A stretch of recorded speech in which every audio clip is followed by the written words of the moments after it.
लेकर भारत में क्या कुछ हो रहा है उस पर भी चर्चाएं हो रही हैं। हम बात कर रहे हैं एप्स्टीन फाइल्स की, लेकिन उससे पहले जरूरी मुद्दा यह है कि जिस तरह से भारत और अमेरिका के साथ व्यापार समझौता हुआ है उस पर सरकार को किस तरीके से विपक्ष ने घेर दिया है, उसका नतीजा यह दिख रहा है कि राहुल गांधी की सदस्यता समाप्त करने की ही कोशिश नहीं की जा रही है। उनको झूठा बताने के लिए देर रात मंत्रियों की तरफ से ट्वीट किए जा रहे हैं या फिर करवाए जा रहे हैं। क्या है ये मामला, इस पर हम लोग चर्चा करेंगे। लेकिन अभी जो सबसे बड़ी खबर आ रही है वो खबर आ रही है तेलंगाना से, जहां निकाय चुनाव में कांग्रेस पार्टी को भारी सफलता हासिल हुई है और भारतीय जनता पार्टी और बीआरएस दोनों को मुंह की खानी पड़ी है। जो ताजा उसके चुनाव के नतीजे हैं उनके मुताबिक आधे से ज्यादा वार्ड्स में कांग्रेस पार्टी ने जीत हासिल की है। अब इसको लेकर जो ताजा जानकारी है हमारे साथी हैं अविनाश, वो लेकर आ रहे हैं पूरा किसको क्या की सीटें मिली हैं, नगर निगम में किसको मिली है, वार्ड्स में, नगर पालिकाओं में। लेकिन ये बड़ी जीत है और न केवल बीआरएस के लिए बल्कि भारतीय जनता पार्टी के लिए भी एक बड़ा झटका है, इसलिए क्योंकि भारतीय जनता पार्टी वहां काफी स्कोप तलाश रही है, संभावनाएं तलाश रही है। क्या हाल अविनाश जी? मुझे लगता है कि नतीजे तो सारे आ ही गए हैं, और क्या कहते हैं नतीजे? हाँ, नतीजे तो सारे आ चुके हैं। कल रात को ही सारे नतीजे आ गए थे लगभग। और जो स्थिति बनी है कि जो पिछले चुनाव की तुलना में देखा जाए तो कांग्रेस का परफॉर्मेंस बहुत ज़्यादा अच्छा हुआ है। और दूसरा, जो बीजेपी लोकसभा चुनाव के बाद से ये बोल रही थी कि जो तेलंगाना है, तेलंगाना में वो जो कांग्रेस का विकल्प बनकर सामने आई है, क्योंकि 17 में से 8 सीटें बीजेपी ने जीती थी लोकसभा चुनाव में। लेकिन इस बार बीजेपी वहां तीसरे नंबर पर नहीं बल्कि चौथे नंबर पर पहुंच गई है। जो निर्दलीय कैंडिडेट हैं उनको भी बीजेपी से ज्यादा वोट मिले हैं। और जो कुल 116 नगरपालिकाओं के जो नतीजे आए हैं उसमें 116 में 64 नगरपालिकाओं में कांग्रेस को बहुमत मिला है। 26 नगरपालिकाओं की स्थिति ये है कि वहां किसी को बहुमत नहीं है, त्रिशंकु की स्थिति है। और मैक्सिमम नगरपालिका जो 26 हैं उनमें कांग्रेस सबसे बड़ी पार्टी बनकर सामने आई है। सिर्फ 14 नगरपालिकाएं हैं जहां बीआरएस को जीत मिली है, जबकि पिछले चुनाव में तकरीबन 90 से ज्यादा नगरपालिकाओं पर बीआरएस का कब्जा था। और बीजेपी के हिस्से में सिर्फ 4-5 नगरपालिका ही आ पाई हैं। जो आप ये सोच लीजिए कि कहां कांग्रेस करीब 90 मेयर बनाने की स्थिति में, चेयरमैन बनाने की स्थिति में, और बीजेपी जो कांग्रेस का विकल्प अपने आप को बता रही थी वो सिर्फ 4 नगरपालिकाओं में अपना चेयरमैन बनाने की स्थिति में आ पाई है। और उसी तरीके से जो 7 नगर निगम है, 7 नगर निगम में कांग्रेस को 5 नगर निगम में बहुमत मिला है। और 2 नगर निगम जहां बीजेपी को ज्यादा सीटें मिली हैं लेकिन बीजेपी वहां पर भी बहुमत पर नहीं पहुंच पाई है। अगर ओवैसी की पार्टी से गठबंधन होता है तभी बीजेपी वहां अपना मेयर बना पाएगी, नहीं तो बीजेपी के लिए एक भी नगर निगम, क्योंकि ये माना जाता है जो बड़े शहर हैं बीजेपी को लोकसभा चुनाव में वहीं सीटें मिली थी, चाहे वो करीमनगर की हो चाहे महबूब नगर की सीटें हो, और वहां बीजेपी सबसे बड़ी पार्टी तो बनी है लेकिन बहुमत वहां पर भी नहीं मिला है। और टोटल यदि वार्ड्स की बात की जाए तो तकरीबन 2900 वार्ड हैं और 2900 वार्ड में से 1537 वार्ड में कांग्रेस को जीत मिली है। दूसरे नंबर पर बीआरएस है जिसको 700 से ज्यादा वार्ड्स में जीत मिली है, और 781। और तीसरे नंबर पर जो आता है वो बीजेपी की है, बीजेपी को मिले 336 वार्ड में जीत मिली है। और बीजेपी से ज्यादा वहां निर्दलीय और अन्य जो छोटी पार्टियां हैं वो 342 वार्डों में जीती हैं। तो आप समझ सकते हैं कि बीजेपी की स्थिति, जो बोल रही थी कि भाई इस चुनाव में हम कांग्रेस से ज्यादा सीटें लेके आएंगे, लोकसभा चुनाव से जो मतलब पिछले विधानसभा चुनाव के बाद लोकसभा चुनाव में जो बीजेपी का ग्राफ ऊपर जाता हुआ दिखाई दिया था वो रिवर्स गियर में चला गया है। और कांग्रेस लगातार तेलंगाना में जिस तरीके से मजबूत हो रही है वो साफ साफ इस चुनाव में भी दिखाई दिया है कि अधिकतर चाहे नगर पालिका हो, चाहे नगर निगम हो, चाहे वार्ड हो, वहां कांग्रेस को जबरदस्त जीत मिली है। जबरदस्त जीत मिली है। और ये जो विकल्प की एक संभावना तलाश रही थी भारतीय जनता पार्टी, और लोकसभा चुनाव के नतीजे जो आपने बताया कि उसको लग भी रहा था, तो वो चौथे नंबर पर, यानी जो निर्दलीय उम्मीदवार हैं उनकी संख्या भी बीजेपी से ज्यादा है। बहुत बहुत धन्यवाद अविनाश जी इस जानकारी के लिए। और पूरा जो ताजा अपडेट है वो ये है कि वहां पर कुल वार्ड्स जितने हैं और उनमें 2900 से ज्यादा वार्ड्स हैं, जिसमें लगभग 1550 वार्ड्स पर कांग्रेस पार्टी, यानी आधे से ज्यादा वार्ड्स में कांग्रेस पार्टी ने जीत हासिल की है। उसके बाद बीआरएस का नंबर आता है और फिर निर्दलीय है, फिर भारतीय जनता पार्टी, और 7 नगर निगमों में, 5 नगर निगमों में अपना मेयर बनाने जा रही है भारतीय जनता पार्टी। बड़ी दिलचस्प बात कही है अविनाश जी ने कि 2 नगर निगम में बीजेपी को सीटें तो मिली लेकिन वो AIMIM यानी ओवैसी की पार्टी से अगर गठबंधन कर पाएंगे तभी जाकर उनकी सरकार वहां अपना मेयर वो बना पाएंगे। खैर बीजेपी एक कर भी सकती है क्योंकि इस तरह के बहुत सारे समझौते किए हैं सरकार बनाने के लिए, मेयर बनाने के लिए तमाम जगहों पर। लेकिन अमलेदु जी, जिस तरीके से हम लोग देख रहे थे परिणाम, और बहुत सारे मीडिया हाउसेस की बात तो नहीं करते हैं, थोड़ी देर पहले आपने एक जो सरकारी प्रसारक है, दूरदर्शन है, प्रसार भारती जिसको कहते हैं, प्रसार भारती बना दिया गया है बोर्ड, वहाँ जो खबरें आ रही थी बहुत हैरान करने वाली थी कि किस तरह से वहाँ ऐसी खबरें भी वहाँ आ सकती हैं। हाँ, जरा बता ही दीजिए अब आप क्या है। वैसे तो हम लोग नहीं दूसरे मीडिया की करते हैं, लेकिन वो पब्लिक ब्रॉडकास्टर है, उसकी चर्चा हमको करनी चाहिए। पब्लिक ब्रॉडकास्टर है समीर जी, और वहाँ से कॉपीराइट फ्री कंटेंट जो है वो तमाम न्यूज़ चैनल्स और उनको दिया जाता है। पीवी शब्द के नाम से उनकी एक सर्विस है, और वो जो ट्वीट कर रही है वो कह रही है कि तेलंगाना निकाय चुनाव में बीजेपी और बीआरएस ने दमदार प्रदर्शन किया। उसका स्क्रीनशॉट जो है हम लोग दिखा सकते हैं, और क्या लिख रही है ये भी आप बता सकते हैं। जी बिल्कुल, वो कल का ट्वीट है, लेकिन कल जिस समय ये किया गया होगा उस समय तक लगभग नतीजे आ चुके थे, सब परिणाम आ चुके थे, उस समय तक परिणाम आ चुके थे। और एक बार हम देखते हैं स्क्रीन पर वो स्क्रीनशॉट, आपको भी दिखाते हैं कि क्या लिखा हुआ है। और ये लिख रहा है प्रसार भारती शब्द, पीवी शब्द नाम से उसका ये ट्विटर हैंडल है, कि तेलंगाना निकाय चुनाव में बीजेपी और बीआरएस ने दमदार प्रदर्शन दर्ज किया है। बीजेपी 75 वार्डों में विजयी रही, जबकि बीआरएस ने 292 वार्डों में जीत हासिल कर मजबूत बढ़त बनाई। कई अन्य जिलों और नगर निगमों में भी दोनों दलों की प्रभावशाली मौजूदगी देखने को मिली।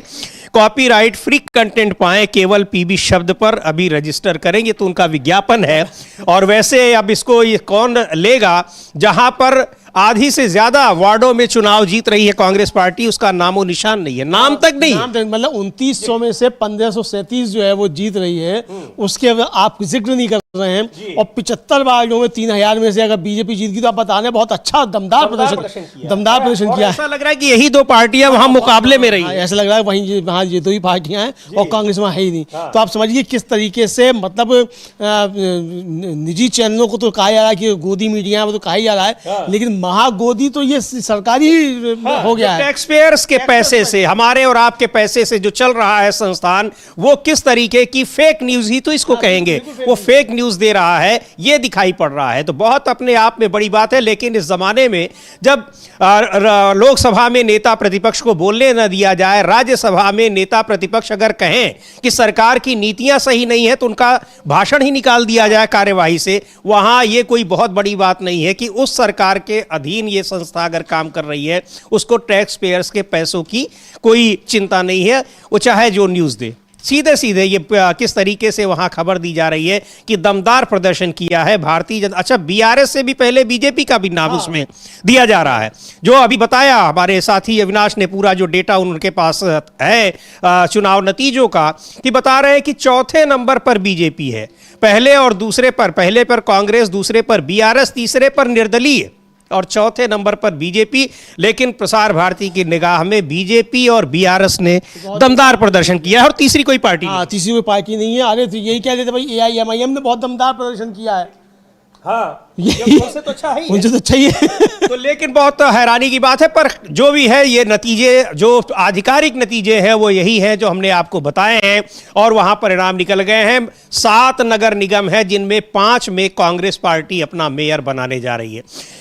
इन नतीजों से खुश होकर या उत्साहित होकर कल कहा भी रेवंत रेड्डी ने, अमलेंदु जी, उनका एक बयान में पढ़ रहा था कि विधानसभा चुनाव में 100 से ज्यादा सीटें और लोकसभा में 15 से ज्यादा सीटें हम ले आएंगे। जाहिर सी बात है, उत्साहित होना ही चाहिए। हाँ बिल्कुल उत्साहित होना चाहिए। और समझिए, देखिए अभी इससे पहले वहाँ जो थे वो चुनाव हुए थे रूरल बॉडीज के, जी हाँ, उसमें भी क्लीन स्वीप था कांग्रेस का, क्लीन स्वीप था।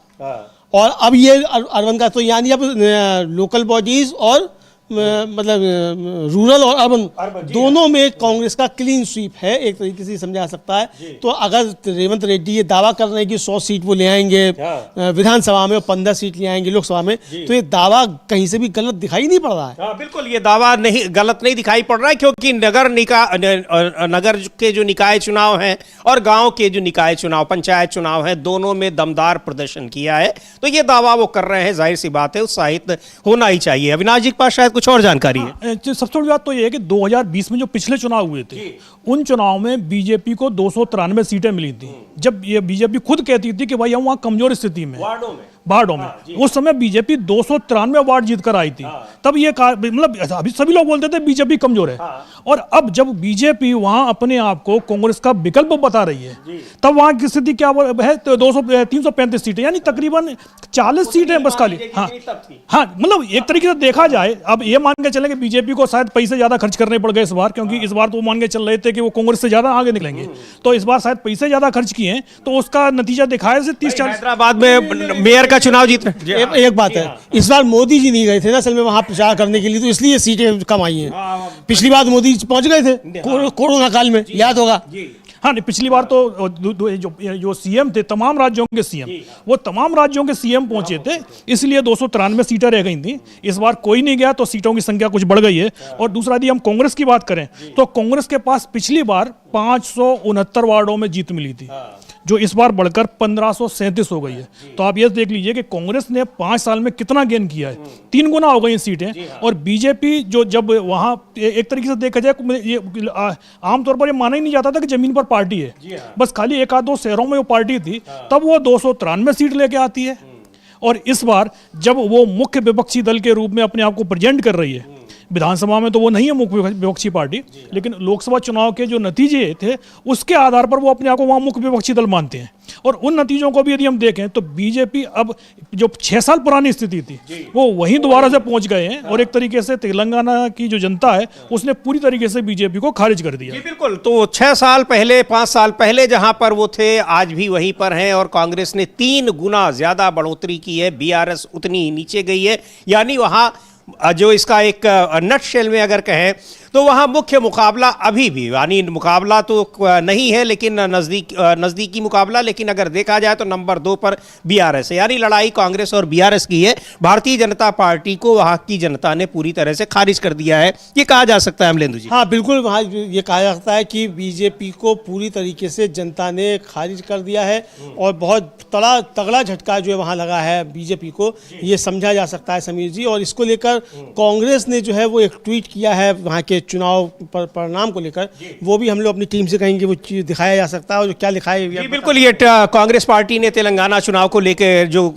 लिखा है उस ट्वीट को देखते हैं कि तेलंगाना के लोगों ने एक मत होकर अपनी बात रखी है।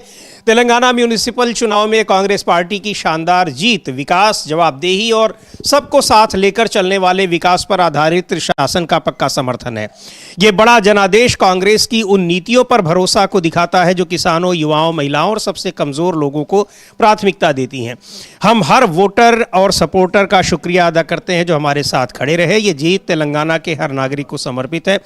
तेलंगाना के मुख्यमंत्री रेवंत रेड्डी जी, एआईसीसी इंचार्ज मीनाक्षी नटराजन जी, टीपीसीसी प्रेसिडेंट, वहाँ पर उनको सीनियर नेता और कांग्रेस पार्टी के हर कार्यकर्ता को दिल से बधाई, जिनकी मेहनत और लगन से ये प्रेरणा देने वाली जीत मुमकिन हुई है। कांग्रेस पार्टी ने ये बधाई दी है, ट्वीट किया है।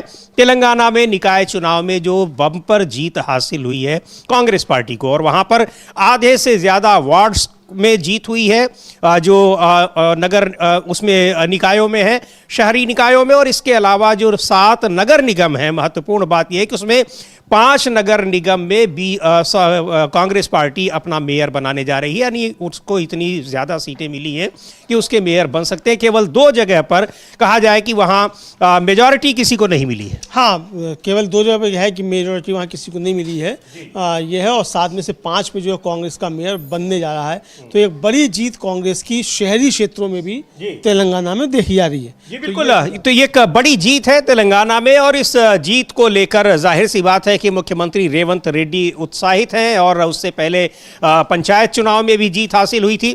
तो ये एक बड़ी जीत है, लेकिन वहां आप विकल्प के रूप में खुद को देख रही भारतीय जनता पार्टी के लिए बहुत ही हतोत्साहित करने वाली भी खबर है कि वही लगभग रह गई जहां वो 5-6 साल पहले, जब वहां वो एक तरीके से एंट्री लेने की कोशिश कर रही थी। और अब स्थिति यह है कि वो अपने को विकल्प के रूप में देख रही है। बावजूद इसके तब भी वही थी और आज भी लगभग वही है। खैर, इधर प्रधानमंत्री नरेंद्र मोदी आज असम के दौरे पर हैं। वहाँ कई परियोजनाओं का उद्घाटन, एक पुल का, सड़क का उद्घाटन वहाँ कर रहे हैं, और वहाँ पहुँचे हुए हैं। उम्मीद चूंकि असम में आने वाले दिनों में चुनाव है तो कांग्रेस पार्टी ने ये उम्मीद जताई है। ये विजुअल्स है जहां पर उन्होंने तमाम परियोजनाओं का उद्घाटन किया है। असम में चुनाव है तो इधर बीच कई परियोजनाएं वहां उनका उद्घाटन होगा ही, लेकिन कांग्रेस पार्टी ने ये उम्मीद जताई कि शायद पास में ही मणिपुर भी है, वहाँ भी जाए, चूँकि वहाँ लगभग 1 साल राष्ट्रपति शासन रहने के बाद पिछले दिनों फिर से सरकार बनाई बीजेपी ने, बीजेपी के मुख्यमंत्री हैं, लेकिन हिंसा वहाँ उसी तरीके से जारी है जैसे पहले हो रही थी। तो उसको लेकर उम्मीद जताई कि शायद पहुँचे। पवन खेड़ा ने एक ट्वीट भी किया है, उसको भी देखेंगे। लेकिन कांग्रेस पार्टी की उम्मीदों को पूरा करेंगे प्रधानमंत्री, या फिर जिस तरह से विपक्ष को इग्नोर करते हैं उनकी इस उम्मीद को भी इग्नोर कर देंगे? हाँ, देखिए, प्रधानमंत्री से उम्मीदें लोग ज़्यादा ही लगा लेते हैं, इतनी नहीं लगानी नहीं चाहिए। पता नहीं क्यों इतनी उम्मीद लगा लेते हैं। भाई, प्रधानमंत्री 2 साल के बाद तो मणिपुर तब पहुंचे थे जब सदन में अविश्वास प्रस्ताव आ गया, तब तो वो बोलने के लिए पहुंचे, नाम लेने के लिए पहुंचे। और मणिपुर का माँ भी तब निकला जब विपक्ष वॉकआउट कर गया। उससे पहले 1.5 घंटा बोल लिए, यानी कहाँ की बातें कर लिए, और मणिपुर का माँ उनके मुख से नहीं निकला, उसके बाद भी नहीं निकला है। तो ये इस तरीके से, लेकिन कांग्रेस जो उनसे उम्मीदें कर रही है, मुझे लगता है कि इस तरह की उम्मीद प्रधानमंत्री नहीं करनी चाहिए कि वो मणिपुर जाएंगे। अभी वहाँ राष्ट्रपति शासन समाप्त हो गया है, नई सरकार बीजेपी की बन गई है, लेकिन जैसे ही नई सरकार बनती है वहाँ फिर से जो है हिंसा शुरू हो जाती है। तो यानी कि जड़ में जो है वहाँ बीजेपी है, उस हिंसा की जड़ में। ये बात समझ में आ रही है समीर जी। नहीं, लेकिन हो सकता है कि जो अगर उम्मीद जता रही है कांग्रेस पार्टी, तो प्रधानमंत्री को एक बार जाना चाहिए। शायद उनके जाने से वहां स्थिति बदल जाए, लेकिन प्रधानमंत्री का कार्यक्रम बहुत मुश्किल है कि वहां जा हो, क्योंकि उनको मणिपुर पर चर्चा के लिए, मणिपुर पर बात करें, कुछ जवाब दे दें, इसके लिए तो अविश्वास प्रस्ताव बुलाना पड़ा संसद में। मणिपुर जाएंगे कैसे? यहां तक कि चुनाव के दौरान भी नहीं गए, अगल बगल के राज्यों से घूमकर आ गए। मेघालय नहीं गए। 70 सालों में पहली बार हुआ कि मोदी जी जो थे प्रधानमंत्री की हैसियत से जहाँ चुनाव हो रहा था उस राज्य में गए ही नहीं। चरण नहीं पड़े उनके। और लोकसभा चुनाव के दौरान हाँ नहीं गए। और वरना तो 18 घंटे काम करते हैं बीजेपी के लिए, उसके बावजूद जो थे वो मेघालय नहीं गए। तो ये 70 सालों में पहली बार हुआ। जी बिल्कुल। तो देखते हैं क्या लिखा है, पवन खेड़ा ने क्या उम्मीद जताई है। और उन्होंने हिंदी और अंग्रेजी दोनों भाषाओं में ट्वीट किया है और लिख रहे हैं कि प्रिय प्रधानमंत्री नरेंद्र मोदी जी, हमें मालूम है कि चुनावी राज्य हमेशा आपकी पहली प्राथमिकता होते हैं, लेकिन मणिपुर को इस तरह त्याग नहीं देना चाहिए। यह राज्य 2023 से जल रहा था और अब यह दोबारा जल उठा है। आप आज असम में ही हैं, वहां से मणिपुर बस 1 घंटे की दूरी पर है। कृपया वहां भी जाने का कष्ट करें। प्रधानमंत्री की उपस्थिति मणिपुर के हमारे लोगों को कुछ भरोसा दिला सकती है। आपकी चुनावी व्यस्तता के बीच इसे आसान बनाने के लिए हमने गुवाहाटी से इम्फाल के लिए आपकी फ्लाइट भी बुक कर दी है। आपको बस हवाई जहाज में चढ़ना है। चूंकि मेरे पास आपका नंबर नहीं है, इसलिए मैं आपकी टिकट यहां शेयर कर रहा हूं। कृपया इसका इस्तेमाल कर लें और दिखाएं कि सच में पीएम केयर्स सच में पीएम केयर्स।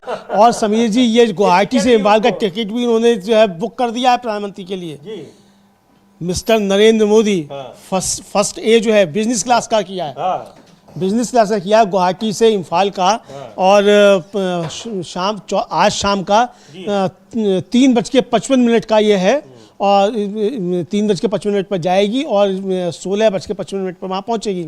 और PNR नंबर है YNL9VT air India express, Guwahati air India से भेज रहे हैं गुवाहाटी टू इम्फाल। तो पवन खेड़ा ने प्रधानमंत्री का टिकट भी जो है करवा दिया। प्रधानमंत्री को अपनी जेब से वो पैसे भी खर्च करने की आवश्यकता नहीं है, फर्स्ट क्लास का उनका टिकट करा दिया गया। लेकिन ऐसा लगता है कि प्रधानमंत्री उनका ये पैसा बर्बादी करवाएंगे, हमें ये लग रहा है। पता नहीं ये रिफंड वाला किया है उन्होंने या नहीं किया है। बहरहाल जाते हैं या नहीं जाते हैं अब ये देखना होगा। और 3-3:30 बजे जबकि ये फ्लाइट है, अगर प्रधानमंत्री पवन खेड़ा की इस टिकट पर जाते हैं इम्फाल, तो हम आपको अपडेट जरूर करेंगे। लेकिन ये उम्मीद जताई है कि पास में 1 घंटे की दूरी है, वहां से चले जाएं, क्योंकि 3 साल से जल रहा है मणिपुर और मणिपुर प्रधानमंत्री जाने की हिम्मत नहीं जुटा पा रहे हैं, ये विपक्ष लगातार कह रहा है। और इधर जिस तरीके से राहुल गांधी के बयानों से भी एक खलबली मची हुई है, राहुल गांधी ने जिस तरह से चर्चा की मांग की है तमाम मुद्दों पर, उसको लेकर किस तरह की खलबली मची हुई है देखने में आ रहा है। लेकिन भारत और अमेरिका के साथ जो डील हुई है उस डील पर अब सड़कों पर उतर रहे हैं किसान भी, तमाम श्रमिक संगठन उतर ही चुके हैं। ये मुद्दा सरकार के लिए बहुत भारी पड़ता जा रहा है। एप्स्टीन फाइल्स की बड़ी चर्चा हो रही है। एप्स्टीन फाइल पर यहां नाम आने के बाद हमारे केंद्रीय मंत्री हरदीप पुरी किस तरह से इंटरव्यू दे रहे हैं और पछतावा जता रहे हैं कि 4 बार जाने के बावजूद हम कुछ कर न पाए। बतलाइए किस तरीके की ये शर्मिंदगी वाला बयान है, लेकिन यहां दे रहे हैं। पर नॉर्वे में पूर्व प्रधानमंत्री को आज अरेस्ट कर लिया गया है। उनका भी केवल नाम ही आया था। हाँ, केवल उनका नाम ही आया था। तो गिरफ्तारियां तो समीर जी यहाँ भी होंगी। अब कब होती हैं ये देखना है बस। चूंकि एप्स्टीन की फाइल में अगर नाम आ रहे हैं तो ये बेसबब तो नहीं आ रहे हैं। तो और जब ये नाम आ रहे हैं तो कुछ ना कुछ तो इस पर कार्रवाई होगी। बिल्कुल कार्रवाई होगी, लेकिन जो यूएस के, अमेरिका के साथ भारत की डील हुई है और कहा जा रहा है बार बार इसके लिए प्रधानमंत्री के नाम के साथ ही तुक मिला दिया गया है कि नरेंद्र सरेंडर, उसको लेकर यूं ही नहीं कहा जा रहा है।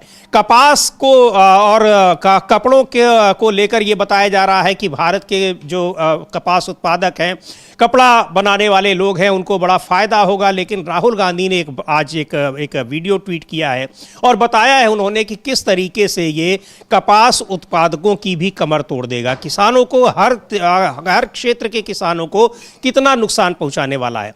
देखते हैं राहुल गांधी ने क्या उसमें कहा है और क्या लिख रहे हैं और बता रहे हैं कि किस तरीके से जो टैक्स इंपोज किया है अमेरिका ने, उससे भारत के किसानों को कैसा नुकसान होने वाला है। वहां एक एक बयान ये बताया जा रहा है कि बड़ा फायदा होगा। और यही नहीं, इन चीजों से डरे कितना है अमलेंदु जी। उधर तो निशिकांत दुबे ले आए हैं प्रस्ताव कि इनको निकाल बाहर किया जाए, कभी संसद पहुंच ही ना पाए, कुछ ऐसी व्यवस्था की जाए। इधर देर रात केंद्रीय मंत्रियों से ट्वीट करवाए जा रहे हैं कि राहुल गांधी झूठ बोल रहे हैं। हाँ, आधी रात बेचारे मंत्री जो है जग जग कर ट्वीट कर रहे हैं कि राहुल गांधी झूठ बोल रहे हैं। तो आधी रात में जो समीर जी ये ट्वीट करने पड़ रहे हैं मंत्रियों को कि राहुल गांधी झूठ बोल रहे हैं। अरे राहुल गांधी झूठ बोल रहे हैं तो राहुल गांधी के झूठ से तुम्हारी नींद क्यों खराब हो जा रही है? सवाल तो झूठ बोल रहे हैं तो आप संसद में बताइए उनको झूठ बोल रहे हैं ना। आप तो ये भी कह रहे थे कि एप्स्टीन फाइल्स पर उनके पास कोई वो तथ्य नहीं है, उनके पास कोई एविडेंस नहीं है। राहुल गांधी ने वहीं खड़े होकर कह दिया कि मेरे पास अभी सारे तथ्य रखे हुए हैं। तो फिर वहां कहना पड़ा स्पीकर को कि नहीं, रहने दीजिए, जरूरत नहीं है देने की। तो राहुल गांधी झूठ बोल रहे हैं। लेकिन राहुल गांधी क्या कह रहे हैं, उस डील जो हुई है उसी के आधार पर, कोई अलग से नहीं कह रहे हैं। एक बार सुन लेते हैं उनको। उन्होंने आज सुबह सुबह वो ट्वीट किया है अपना वीडियो बनाकर और बताया है कि कैसे इस डील से हमारे किसानों को नुकसान होने वाला है, किसान बर्बादी की कगार पर पहुंच जाएंगे। वैसे ही कोई बहुत अच्छी स्थिति में नहीं है, लेकिन इस डील के बाद उनका क्या होगा वो बता रहे हैं। नमस्कार। हिंदुस्तान का टेक्सटाइल सेक्टर 5 करोड़ परिवारों को रोजगार देता है। नरेंद्र मोदी जी की जो यूएस डील है वो हिंदुस्तान के टेक्सटाइल सेक्टर को खत्म कर देगा, नष्ट कर देगा।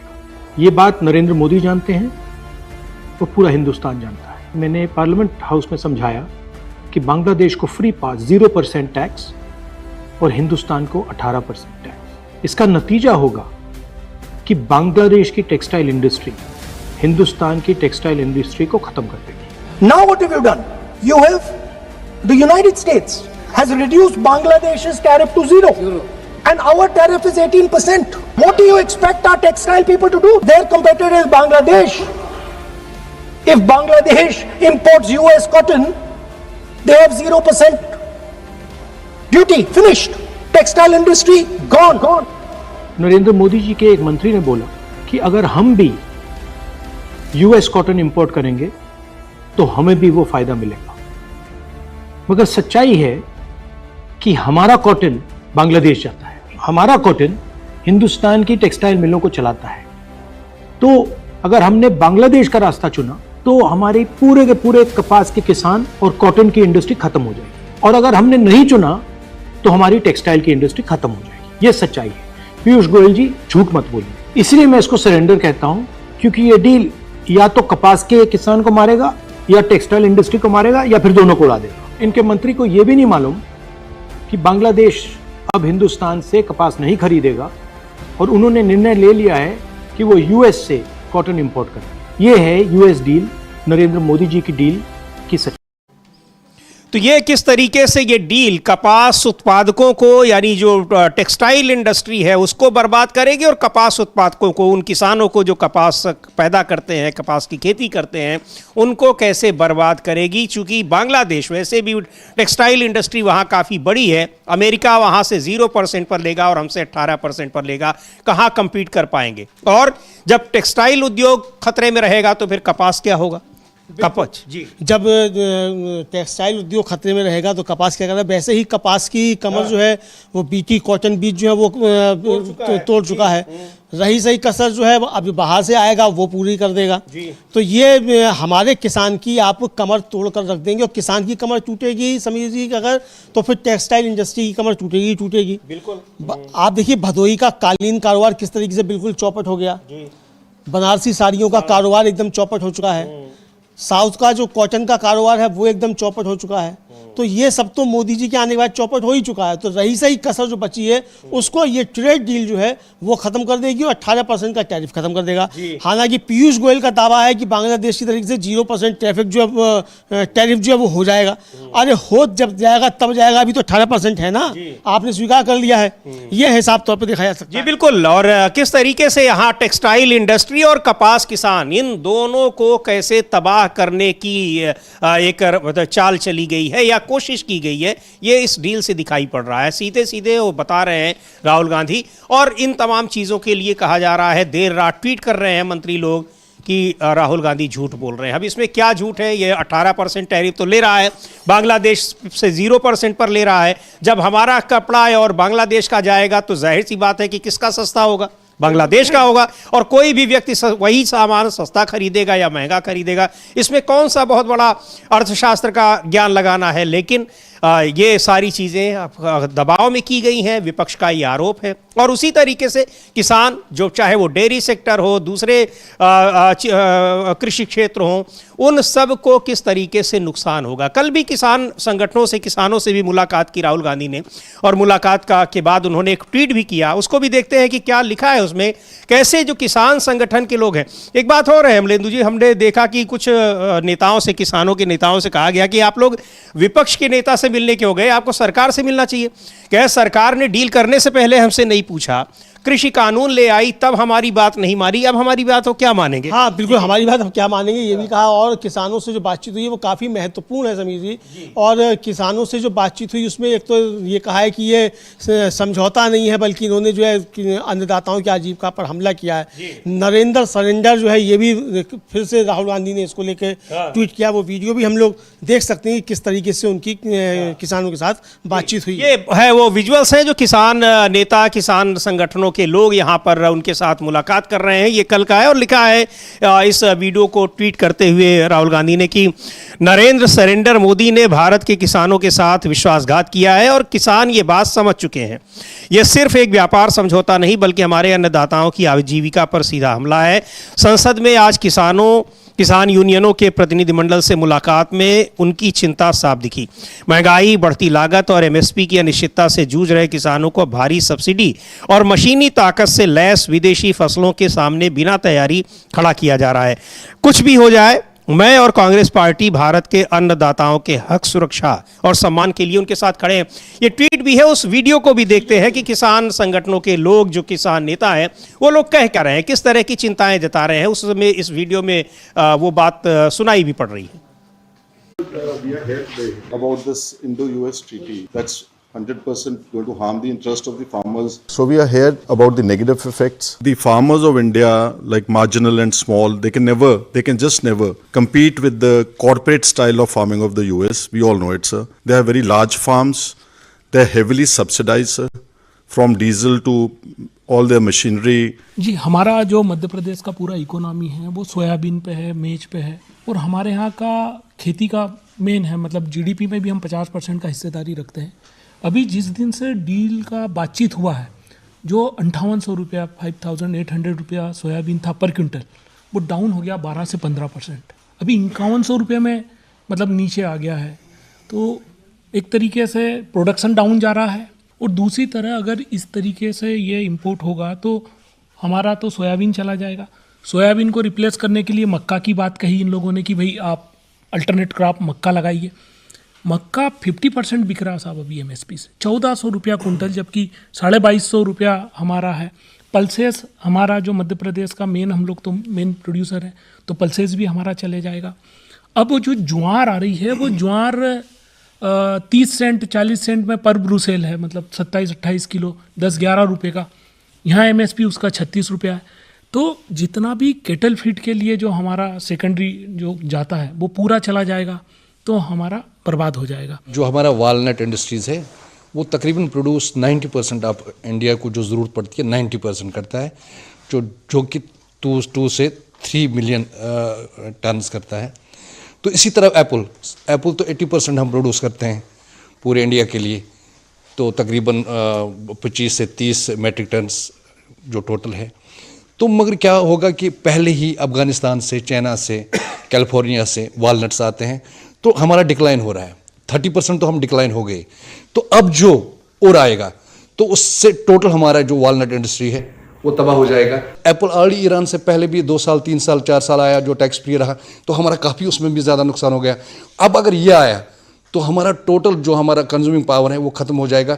और हमारा क्या है सर, 50% जो रोज़गार है, जो एम्प्लॉयमेंट है, वो इसी से जनरेट होती है, टोटल इस एप्पल इंडस्ट्री से, हार्टिकल्चर इंडस्ट्री से। US treaty is for just making huge profit for the companies. They are least bothered about the farmers and the human beings. सरल शब्दों में सबमिशन है इंडो यूएस डील के ऊपर। हमारा फार्मर्स मेजॉरिटी में मार्जिनल है, उनको बहुत ज़्यादा सब्सिडाइज्ड हर चीज़ मिलती है। इसके कंपैरिजन में इंडियन फार्मर्स तबाह हो जाएगा। पहले एग्रीकल्चर में दरवाज़ा बंद था, मतलब कोई अंदर नहीं आ सकता था। अब वो दरवाज़ा खोला है, अब उस खुले दरवाजे में जो भी उनको डालना होगा वो डाल देंगे। मेन कॉन्सेप्ट ये नहीं है कि भैया सोया पे है, इस पे है, उस पे है। मेन कॉन्सेप्ट है कि भैया आपने दरवाज़ा खोल दिया, अब वो दरवाजे में से कुछ भी आ सकता है, कुछ भी जा सकता है, जो भी। पहली बात। दूसरी बात, मुझे इस डील में ये समझ नहीं आ रहा है कि हिंदुस्तान को क्या मिला। मतलब हमने टैरिफ दे दिया, हमने एग्रीकल्चर दे दिया, हमने डेटा दे दिया, मगर मुझे समझ नहीं आ रहा हमें मिला क्या। Nothing, so zero. ना किसानों को कुछ दिया, ना किसी। ठीक है, हमारी पहले टैरिफ जो थी, मतलब उसको भी इंक्रीज कर दिया। पहले हमारी 3% होती थी, उसको 18 कर दिया, उनका नीचे कर दिया। तो मतलब मुझे समझ ही नहीं आ रहा है कि इसमें है क्या। मतलब हमारे लिए कुछ नहीं है। आपने जो कहा, हम तो तैयार हैं फुली इसको सपोर्ट करने में, क्योंकि ये देश के लिए बिल्कुल इन्होंने गलत कर दिया।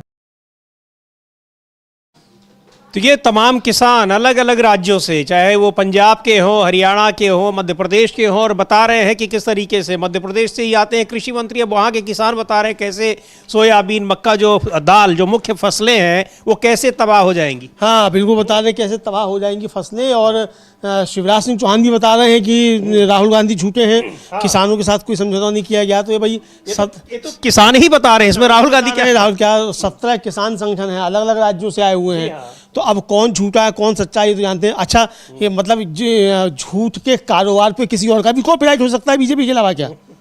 ये तो बड़ी चुनौती मिल जाएगी अगर राहुल गांधी भी झूठ बोल रहे हैं, तो जिस पे बीजेपी का कॉपीराइट है उस पर कोई दूसरा कैसे दावा कर सकता है? ये तो बड़ा संकट की बात हो जाएगी समीर, अगर राहुल गांधी भी झूठ बोलने लग जाए तो। हाँ, लेकिन कह तो रहे पीयूष गोयल कि राहुल गांधी झूठ बोल रहे हैं, और आधी रात में चक्कर कह रहे हैं। उनसे क्या, अब ये पता नहीं उनको आधी रात को ही टाइम मिला या उनसे कहा गया कि आप इमीडिएटली इसको ट्वीट करिए। तो क्योंकि कल किसानों से मिले थे, और आज राहुल गांधी लिख रहे हैं कि कैसे कपास इंडस्ट्री तबाह होने वाली है। तो पीयूष गोयल को भी सुन लेते हैं कि क्यों बता रहे हैं कि वो राहुल गांधी झूठे हैं, झूठ बोल रहे हैं। Friends, mister Rahul Gandhi has once again rolled out a stage-managed, most artificial and fake narrative. This time, he's shooting from the shoulders of a few Congress party activists who are pretending to be farmer leaders in a completely artificial and baseless conversation. You can see them taking the microphone around, recording the interaction, probably based on a predetermined script, because every claim they have made is false. Let me now do a reality check on Rahulji's fakery and expose him and his friends for misguiding our innocent, hardworking Annadatas whose interests have been fully protected by the Modi government in the India-US trade deal. When I say fully protected, I say it on record and with तो पीयूष गोयल बता रहे हैं, और उनसे देर रात का ये tweet है जब वो रिकॉर्ड कर रहे हैं, उसके बाद वो ट्वीट भी कर रहे हैं, अब उसको अंग्रेजी में कर रहे हैं। किसानों की बात है, सेना की बात है, एप्स्टीन फाइल्स की बात है, राहुल गांधी ने संसद में जो मुद्दे उठाए हैं तो उनको झूठ और एक फेक नैरेटिव, और बता रहे हैं कि कुछ कांग्रेस के लिए काम करने वाले जो एनजीओ हैं उनके कंधे पर बंदूक रखकर कह रहे हैं जो कुछ भी उन्होंने कहा हो, लेकिन ये किसानों के साथ जो आप विजुअल्स देख रहे हैं, ये किसान लोग हैं जो आकर उनको बता रहे हैं कि इस डील से हमारा क्या नुकसान होने वाला है। और वही बात तो कह रहे हैं राहुल गांधी कि हम इसको लेकर पूरा लड़ाई लड़ेंगे, आपके साथ हैं और पूरा समर्थन हमारा आपकी इस लड़ाई में है। लेकिन पीयूष गोयल को ज़रूरत पड़ रही है, वो पता नहीं किसानों को ये बात, ये मैसेज पहुंचाना चाहते हैं या फिर कहीं और ये मैसेज पहुंचाना चाहते हैं, क्योंकि भाई अमित शाह तो और प्रधानमंत्री तो हिंदी को इतना महत्व देते हैं। हाँ बिल्कुल, काफ़ी ज़्यादा महत्व देते हैं। और सबसे बड़ी बात ये कि हालांकि वो कहीं और अगर मैसेज पहुंचाना चाहते भी होंगे तो जिनका तरफ आपका इशारा है महामानव की तरफ, तो अंग्रेजी तो उनको भी नहीं आती है तो अंग्रेजी में किसको संदेश पहुंचाना चाहते हैं? बहरहाल जिसको भी संदेश देना चाहते हो पीयूष गोयल साहब, आप चूंकि केंद्रीय मंत्री हैं तो अंग्रेजी बोलते हैं। हिंदी हिंदू हिंदुस्तान का नारा देने वाले जो हैं वो देश के किसानों को हिंदी में बता भी नहीं सकते कि आपके हित सुरक्षित है, अंग्रेजी में बता रहे हैं। तो सवाल तो बहुत सारे उठते हैं। बिल्कुल, अब अंग्रेजी में बताना पड़ रहा है उनको कि किसानों को कि आपका हित कैसे सुरक्षित है। अब उनको किसानों को बता रहे हैं कि प्रधानमंत्री को बता रहे हैं कि रात का समय आधी रात का है, डोनाल्ड ट्रंप को बता रहे हैं, जिसको भी बता रहे हो, लेकिन उनके इस बयान में कितनी सच्चाई है? कांग्रेस के सांसद हैं सुखदेव भगत, सुन लेते हैं, वो बता रहे हैं, पूरा पोस्टमार्टम किया है उन्होंने पीयूष गोयल की इस जो बयान उन्होंने देर रात जारी किया है उस पर उन्होंने अपनी प्रतिक्रिया दी है। किसानों को कर रहे हैं जैसा वो पहले भी करते रहे। देखिए, मैं एक चीज कहना चाहूंगा, 500 अरब डॉलर के जो उन्होंने रखा है, मतलब 46 अरब डॉलर में हमें हर साल ये करने हैं। अपने यूरोपियन यूनियन से भी आपने साइन किया है, तो कौन सी वस्तुएं होंगी, किन चीजों को आप इंपोर्ट करेंगे, कैसे उनके लिए मार्केट खुला है। टैरिफ की जो बात है, अगर 6 टाइम ज्यादा जो पहले से जो हुआ करता था, और एक सॉवरेन कंट्री को वो डिक्टेट करें, ट्रंप डिक्टेट कर रहे हैं कि अगर आप रूस से खरीदेंगे तो आपको फिर हम 50% पे ले जाएंगे, आप पे पेनाल्टी देना पड़ेगा, एक्सेस पेनाल्टी देना पड़ेगा। और तो और जितने भी ऑयल सेक्टर है उनको उन्हें इंस्ट्रक्शन भी दे दिया कि आपको कहां से तेल परचेज करने हैं। तो क्या आपको नहीं लग रहा कि एक सॉवरेन कंट्री किसी से वो ट्रंप गाइड कर रहे हैं? एक दूसरी बात, जो किसानों की जो स्थिति है, यहाँ पे लैंड होल्डिंग्स कम है, सब्सिडी का कम है, और जिस अनुपात में अमेरिका उनको सब्सिडी देती है, उनके लिए जो मार्केट खोला जा रहा है, तो सरेंडर तो आपने किया है। एक दूसरी बात, बगल में भी जस्ट आप देखा होगा कि बांग्लादेश, ये पूरे सेक्टर जो है, चाइना की बात करें, हम इंडिया की बात करें, बांग्लादेश ये टेक्सटाइल में बहुत रिच हुआ करते हैं, लेकिन बांग्लादेश को आपने जीरो टैरिफ लगाया है और हमारे यहाँ आप 18% है, तो हमारे लोग कैसे कम्पीट करेंगे? वो सेक्टर बड़ा सेक्टर है। दूसरी बात है, आपको मैं ये कहना चाहूंगा कि आज जो किसानों की जो हालात है और जिन चीजों को इंपोर्ट करने का और एक्सपोर्ट करने का जो लिस्ट सूची आप देख लें, तो ऐसा लगता है कि पूरी की पूरी चीजें आप किसानों को उनके ये पे भरोसे छोड़ दिए हैं हम लोग। इसलिए हम कहना चाहेंगे, और ये सेक्टर, एक महत्वपूर्ण चीज और मैं जरूर कहना चाहूंगा कि ये इंटेलेक्चुअल प्रॉपर्टी राइट की बात मैं कहना चाहूंगा, उस पर भी इफेक्ट हमारा पड़ रहा है। डेटा के बारे, सारी चीजों के बारे में राहुल गांधी जी ने पार्लियामेंट में कहा ही क्या, तो गुमराह हम लोग नहीं कर रहे हैं, सरकार को सरेंडर की है और सरकार उनके जाल में फंस चुकी है, और उसको आपको एक आवरण देके इस प्रकार की वो चीजें कर रही है। ऐसा पहली बार हुआ है कि कोई एग्रीमेंट एक टेलीफोनिक मैसेज से एग्रीमेंट हुआ है, वो भारत के द्वारा नहीं पता चला, ट्रंप के ट्वीट से पता चलता है। तो आप समझ सकते हैं कि हमारा बायलैटरल है कि यूनिलैटरल है। ठीक है, दूसरा महत्वपूर्ण सवाल ये है, तो ये गुमराह कौन कर रहा है, ये साफ दिखाई पड़ रहा है। हमारे फैसलों की जानकारी डोनाल्ड ट्रंप दे रहे हैं, यानी सरेंडर कर दिए हैं प्रधानमंत्री। सवाल ये उठाया जा रहा है, और किस तरीके से जो फायदे अमेरिका के फायदे में हो वो वहां पर क्लॉजेज रखे गए हैं, और भारत को उससे कोई फायदा नहीं होने वाला है, नुकसान ही होगा। कृषि क्षेत्र यहाँ पर पूरी तरीके से तबाह होने वाला है। वो बहुत सारी चीज़ें हैं, लेकिन यहाँ देर रात जग कर तमाम नेता मंत्री जो ट्वीट कर रहे हैं कि राहुल गांधी गांधी झूठ बोल रहे हैं। लेकिन बहुत महत्वपूर्ण बात है, ये कल किसानों से मुलाकात की और आज कपास इंडस्ट्री को लेकर की इस डील से कितना बड़ा नुकसान होने वाला है, वो भी राहुल गांधी ने बिल्कुल बहुत ही व्यावहारिक तरीके से सरल भाषा में समझाया है। हाँ, बिल्कुल बहुत व्यावहारिक तरीके से सरल भाषा में समझाया है और ये भी समझा दिया है कि किसान किस तरीके से खतरे में है और खतरे में क्यों है। खतरे में इस सरकार की वजह से है और इस सरकार ने क्यों खतरे में डाला है, अमेरिका से ट्रेड डील करके हो, अमेरिका से ट्रेड डील क्यों कर ली है ये सदन में बता दिया था राहुल गांधी ने।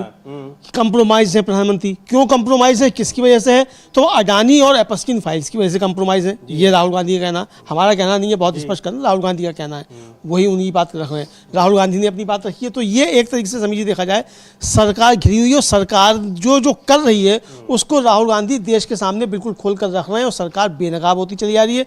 इसीलिए तमाम मंत्री जो है आधी रात जगकर कहते घूम रहे हैं कि राहुल गांधी झूठ बोल रहे हैं, लेकिन उनको जवाब मिल रहा है। सुखदेव भगत को हम लोगों ने सुना और कांग्रेस की सांसद है प्रणीति शिंदे, उनको भी सुनते हैं कि क्या है, क्यों झूठ कहा जा रहा है, राहुल गांधी कह क्या रहे हैं जिसकी वजह से उनको झूठा बताया जा रहा है। सुनते हैं प्रणीति शिंदे को।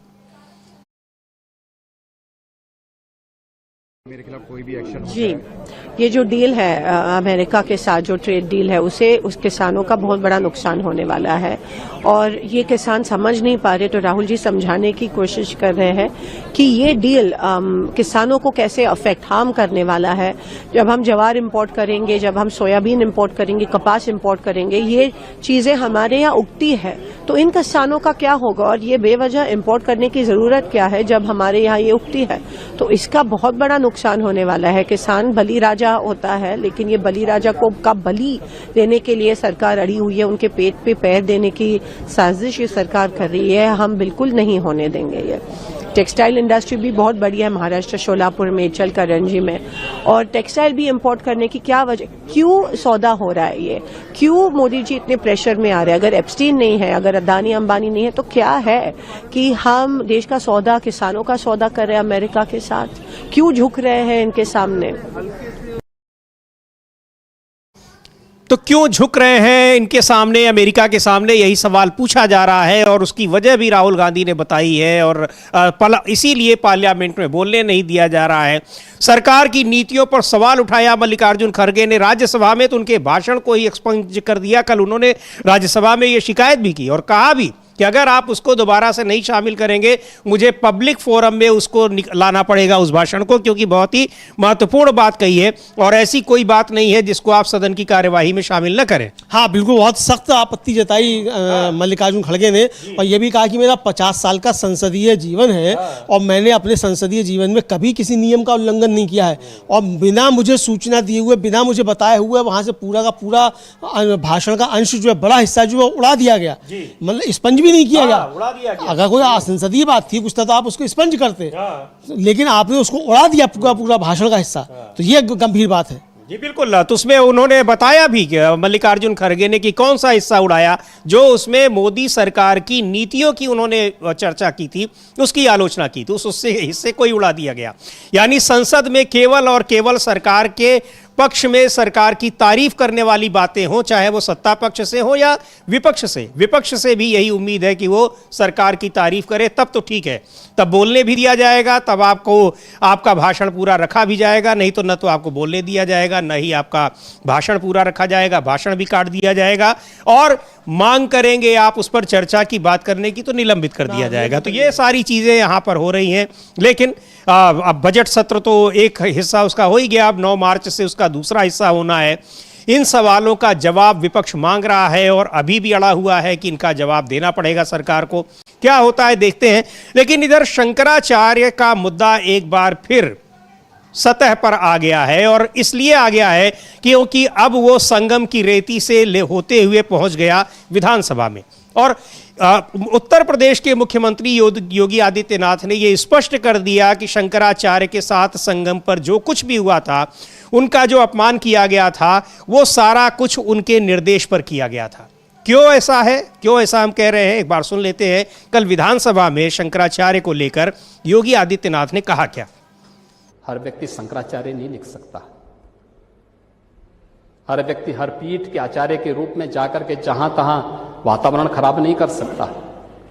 उन मर्यादाओं का पालन सबको करना होगा। और अगर वो शंकराचार्य थे तो क्यों आप लोगों ने लाठीचार्ज किया था वाराणसी में? क्यों एफआईआर लॉन्च किया था? आप नैतिकता की बात करते हैं? 4.5 करोड़ श्रद्धालु जहां पर आए हों, वहां पर जो एग्जिट गेट है, जहां से श्रद्धालु बाहर निकल रहा है स्नान करके, उस द्वार, उस पेंटून से, उस मार्ग से किसी को बाहर निकलने का कोई वो नहीं, क्योंकि उससे अंदर जाने का कोई प्रयास करता है तो एक नए स्टैम्पेड को जन्म देता है, वहां पे नए भगदड़ को जन्म देता है, श्रद्धालुओं के जीवन के साथ खिलवाड़ करता है। एक जिम्मेदार और मर्यादित व्यक्ति कभी इस प्रकार का आचरण नहीं कर सकता, कभी नहीं कर सकता।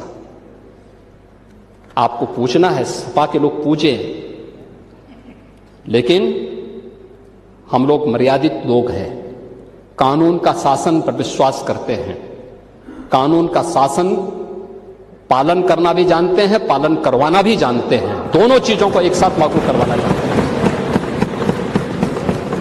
लेकिन इसके नाम पे गुमराह करना, तो ये सीधे वो धमकी दे रहे हैं कि ये बात कह रहे हैं कि अगर आप हमारे साथ में हैं, हमारी बातें आप मान रहे हैं तो ठीक है, नहीं तो फिर हम कुछ भी कर सकते हैं और किसी के साथ भी कर सकते हैं, वो आप जैसा शंकराचार्य की कुर्सी पर बैठा हुआ कोई सबसे बड़ा धर्माचार्य ही क्यों न हो। और ऐसा नहीं है कि वो सवाल उठा रहे हैं कि ऐसे ऐरा गहरा, उनकी बातों का ही मतलब है कि हर कोई ऐरा गहरा शंकराचार्य नहीं हो सकता है, लेकिन ज़्यादा पुरानी बात नहीं है, 1.5 साल से भी कम हुआ है। और 2 अप्रैल 2024 को उनका जो जिस मठ के वो महंत हैं योगी आदित्यनाथ, और अभी भी महंत हैं, उत्तर प्रदेश के मुख्यमंत्री की कुर्सी पर बैठे रहने के बावजूद उनके प्रोफाइल में भी लिखा हुआ है कि अभी भी वो महंत बने हुए हैं और सारे कर्मकांड भी वहाँ पर जाकर करते हैं, खिचड़ी उसमें मकर संक्रांति पर और तमाम मौक़ों पर। उस मंदिर ने क्या ट्वीट किया है 2 अप्रैल 2024 को, उसको भी हम लोग देख लेते हैं इन्हीं शंकराचार्य के बारे में। और लिखा है कि श्री ज्योतिर्मठ बद्रिकाश्रम हिमालय के पीठाधीश्वर जगत गुरु शंकराचार्य स्वामी श्री अभिमुक्तेश्वरानंद सरस्वती जी महाराज ने आज श्री गोरखनाथ मंदिर में शिव अवतारी महायोगी गुरु श्री गोरखनाथ जी के दर्शन पूजन किए। ये उन्हीं वही का ट्वीट है अमलेदू जी। और क्या कह रहे हैं वो समाजवादी पार्टी के लिए कि आप जब वो शंकराचार्य थे तो आपने क्यों उन पर लाठीचार्ज किया।